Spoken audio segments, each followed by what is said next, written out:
had I not tried it again, I wouldn't have known about those mechanics at all, which is really interesting. I wouldn't know that that's how it works. Right, which is something I feel like you should say at the beginning, be like, hey, the worlds are randomly generated.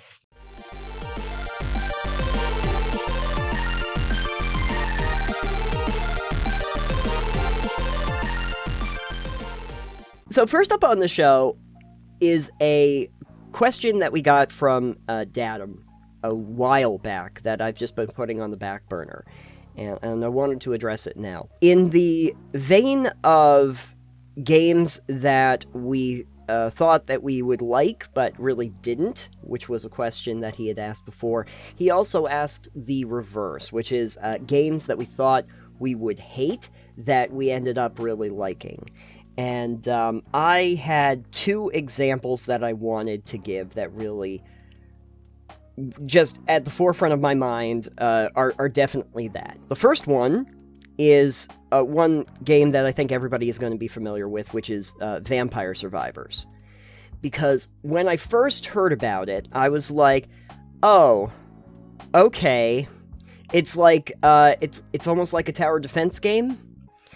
But sure, but like it's I guess a roguelike almost. I didn't even know what to make of the game when I first heard about it. I saw screenshots, I saw some clips of it, and I was like, oh, a lot of people are talking about this, but I really don't think it's going to be for me. Right, it's kind of, I feel like it's more like a bullet hell type of game. Yeah, and I don't usually like those. I don't like it, but it's like a reverse bullet hell. You're the bullets. Yeah, you're the bullet that everybody else is trying to avoid you, for the most part. Yeah.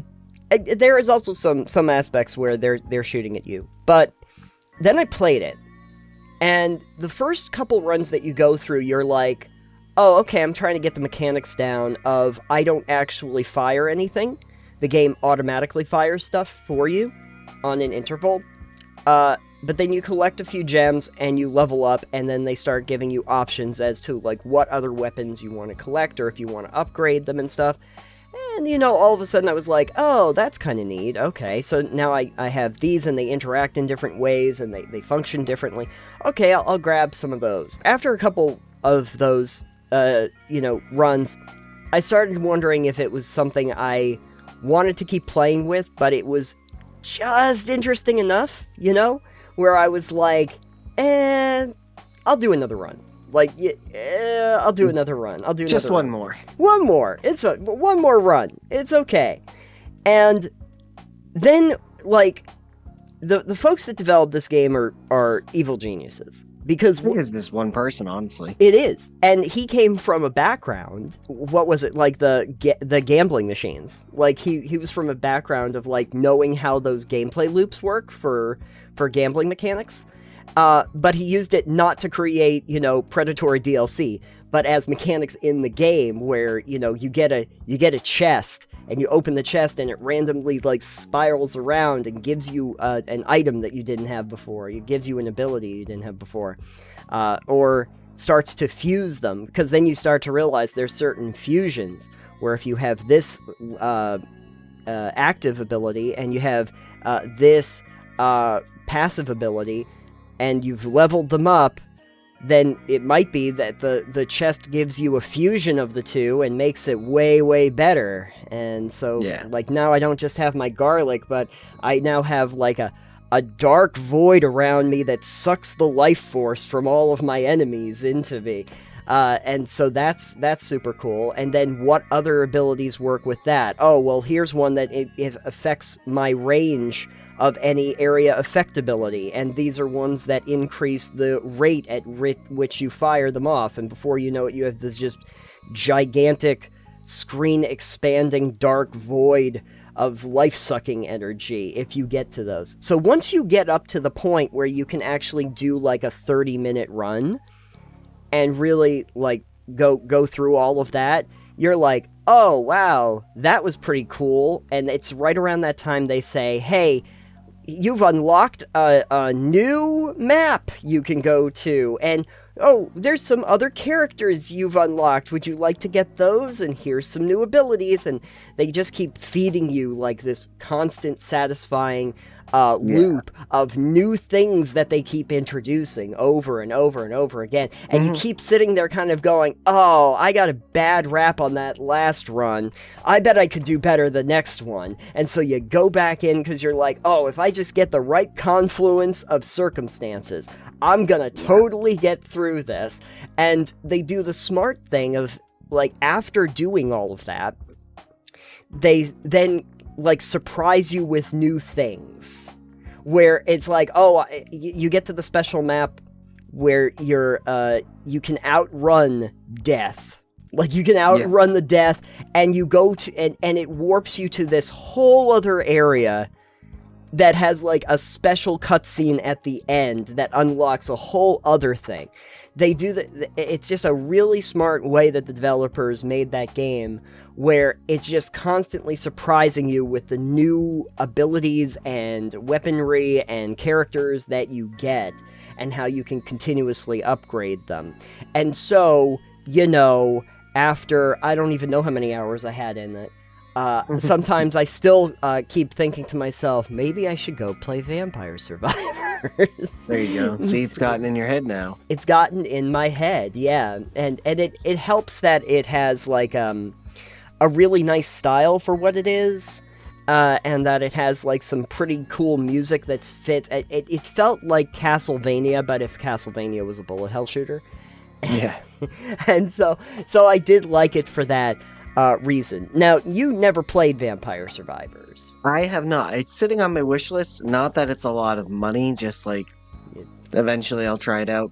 It's one of those games that, same with you, I've looked at it and gone like, Yeah. This isn't like a typical game I would play. But I know by looking at it and playing games like Dungreed. Dungreed? Oh, okay. However you say that name. Yeah. Playing that, which is just has the roguelite elements to it, where you can restart, do more runs, and you get different items. There's hundreds of item combinations to do, and sets you can unlock. And from doing that, I feel like it'll be the same thing. Or like Curse of the Dead Gods, Sure. It's those roguelite games really get you. Oh, they can, yeah. They can really get you. So I know if I play it, I'm probably going to be like, this is okay. And then I'll sink like 6 hours into it, and I'll be like, damn. Okay. Yeah. It's one of those. I can play a game for 30 minutes and go, this game sucks, I'm never going to play it again. But I can play a game that I feel is like mediocre, that I'll be like, this game is kind of, it's alright, I guess. There's nothing wrong with it. And then end up playing 10 hours in it going, oh, I guess I was enjoying myself because I got sucked in. Yeah, exactly. And I even think that their timers, where there's time limits and such that you're trying to get to, was really smart, because if you wanted to play and you're like, oh, I might have a half hour, you start playing it, and then maybe you die at the 15-minute mark, and then you're like, oh, I still have 15 minutes, I could try that again, but then you're a half hour in, and you succeed, and now you're past the time you thought you were going to play. It's very smart the way they do it. I have not played the DLC. I do know that they did some small DLC packs, but I'm sure it's good. I know that they probably wanted to keep making a little bit of money on the back end, because it's a risk. They don't sell it for a lot of money, so it's $5. You don't have to sell it for a lot, though, too. Yeah. How many copies has that sold? Lots. Yeah, tens of millions, I think. I don't even know how many, but, and everybody liked it, and it did help that it was on Game Pass. A lot of people played it that way, but, I mean, I think even on Steam sales, they did pretty well. Oh, yeah. No doubt. So, I mean, there was that one. It was definitely a surprise. Sometimes I just do a thing where I will play a game that I have, like, no expectations of, just to see what it does. And that's something I do enjoy doing, because it's like, oh, this is completely outside of my wheelhouse. I don't know if I'm going to like this or not, but let's find out if it does anything interesting, and sometimes I get surprised by it. It's not all the time, but sometimes I do. The other game, though, that I was going to play was one that I kind of had to give a second pass to, and I've talked about it on the show before, but Remnant from the Ashes. Oh, man. Is a game that is in, like, the Dark Souls sort of family in terms of its framework. You know, you have regenerating enemies and checkpoints, and it focuses on strategic combat more than anything else. You have a version of the Estus Flask, I think they're the Dragon Hearts in this one, that only regenerate when you get to one of those. You have hub areas, and you can trade in the one currency for, upgrades to your character, etc. The thing that made it a little different was that they used guns. And I started thinking that, actually shooting mechanics into one of those games could be really interesting, if that was a focal point. But the first time I played it, I really, really did not like it at all. I was not happy with the way that the enemies acted. I didn't like how clunky and slow it felt that I was. And when I got to the first major boss of the first area, it just steamrolled over me multiple times.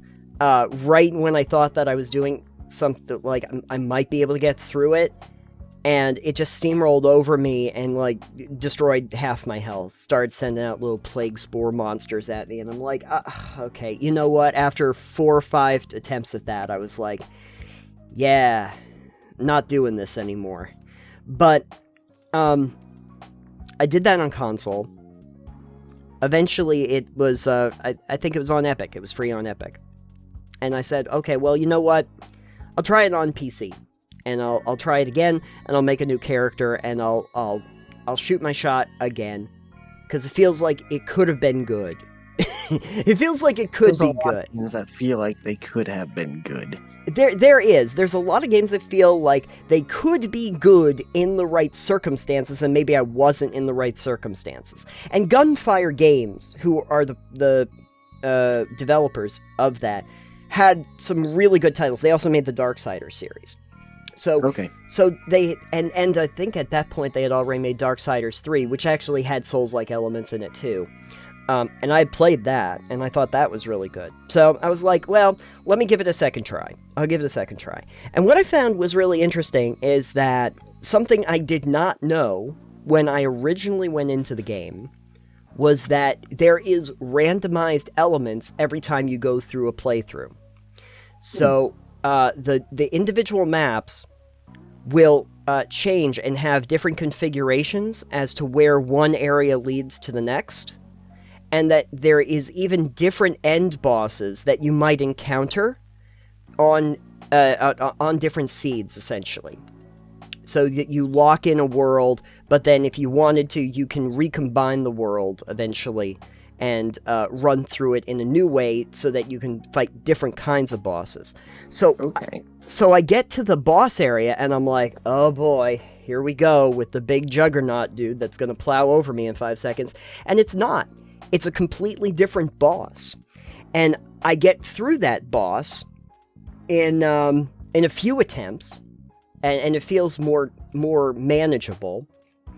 And I say, oh, I got through. I feel like that's really interesting as a concept for a Souls-like. Yeah.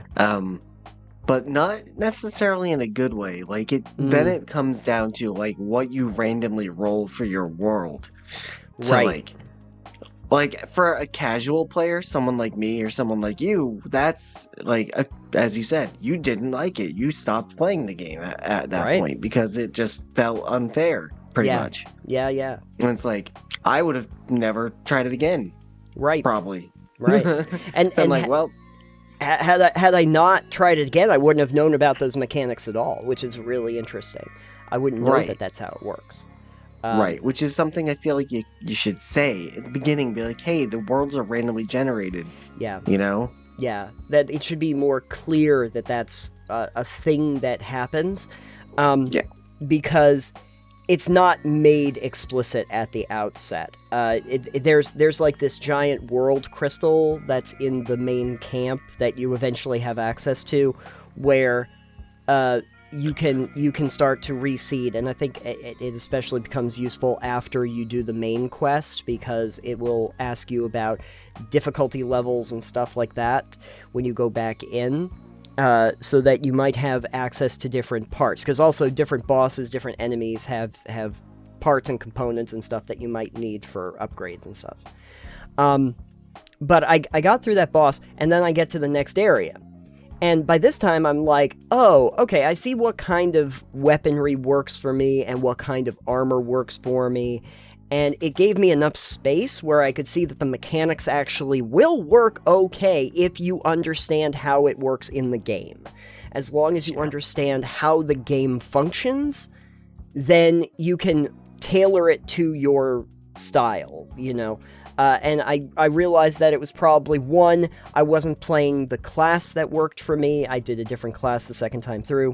And that I was reaching stumbling blocks that aren't necessarily there, depending on what generates in the world and the outset. And, you know, it's interesting because it's kind of a little bit of a roguelike thing that they put into a Souls-like game by having it's a little weird. Having that. But I think that they might have done that for replayability. Because when you go back through, you may encounter completely different enemies than the ones that you previously had to deal with. I feel like that's more of a New Game Plus type deal thing you should do. Yeah. Instead of from the outset, because I know, like, Devil May Cry, for instance, after you beat the game on normal, you unlock a couple different more difficulty options. Sure. And then you can beat it on harder modes and unlock more difficulty options. Sure. But one of them, like the first one, is just, it's the same game, and you go through it, but the difficulty mode swaps where all the enemies are in the game. So, like, if you start the game, you might have, like, a boss-type monster in the first room. I mean, in that one, you keep all your progress when you do that as well, so you're still on an upgraded character, which is nice. But it's like, enemies are not where you expect them to be. So you go into a room that you expect these easy enemies, and it might be aerial-only enemies or something really difficult. So it's not like the base game doesn't go, yeah, we're just going to do this for that. It's not the experience they want. But to make it more of a challenge, they have a mode that specifically does it. Sure. So maybe if they had done it more as a New Game Plus type deal, or at the Crystal where you can reshuffle things, but not like as the like intro experience to it. Yeah, I getcha. The first little tutorial part is pretty much set in stone. But it's really when you get into the main game where you start to realize that, actually, when I go through this door, I don't know what the next map is that I'm going to link to from this door. And like, I don't know where the entrances to the sewers, for instance, are. That all keeps changing on you through a variety of different maps that they put into place. Almost like a tile-laying game, where you kind of know what the tiles are, but you don't know in what configuration that they're in, and which ones you're going to even encounter. Because they're even behind the bosses, there would be like special areas that you may not encounter depending on how that world was shuffled around. So, interesting thought for how they developed that game. It's just that it kind of takes a couple tries for you to understand what they're doing. I have not tried Remnant 2. I have heard very good things about it. I don't know if they kept that mechanic or not. No idea. But if they did, at least I'd be aware of it.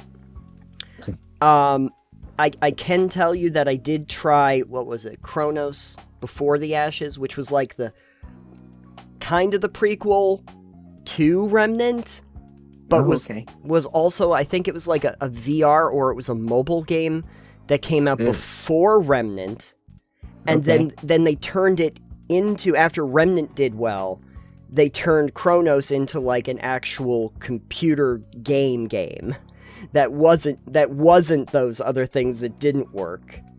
But that is a much more direct Dark Souls sort of thing, which is like melee combat and set structure to the world that you go through, and fantasy elements more than sci-fi, and works okay. The one interesting thing that they did, though, is that every time you die, you age a year.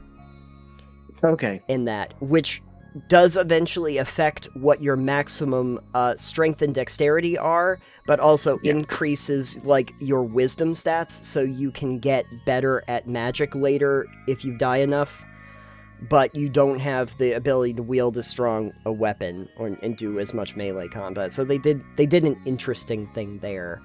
I guess Sifu kind of did something similar to that, but I don't know. Remnant though, I really like, because once you really get into it and start to like get used to the mechanics and the enemies and get comfortable with your weaponry, it becomes actually fun to start going through those levels and going, oh, okay, now I know what I'm going to encounter, and it's once you get good, essentially. You're good. Once you get good, you're in good shape, and by the time you get to the end, and you really just start to appreciate that the shooting mechanics work for this framing, you're happy to finish the game. I did finish the game, and went through with some other options to check out what the other enemies were. If I hadn't forced myself to go back and try it again, I wouldn't have known that. Yeah. Realistically. See, I don't usually do that. I go, wow, this game really wasn't good. Unless there's updates, I'm not going to go back and go, but I should try that again, typically. Right. Once in a while, but... Yeah.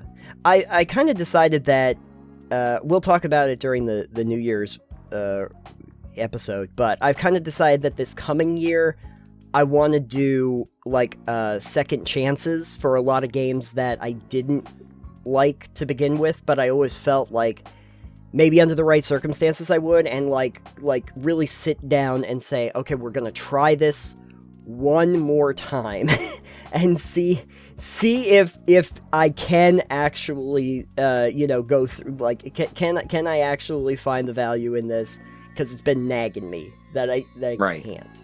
Sounds like we've got a new series on our hands. Second Chances with Nathan. Yeah, it might or something. It might be in Titanium Mine, but it's like a mini series for Titanium Mine as like go. Second Chances series. There's some games I can think of that are probably going to be on there. I'll see how in love I am with that idea. Yeah, honestly, one thing I've thought about recently just a little bit was maybe, like, I was talking with Crave about it, is what if I try some games that I don't think I like, or like I don't think I'll like, but try to find something in them I do like. Yeah. The only issue with that is that I have to go out and find games I don't think I'll like, which is hard because there's a lot of games I don't think I'll like, but finding games I don't think I like but I'll want to try to play that are at a price point I'm willing to pay for a game I don't think I like. You know what you do is you go through Epic.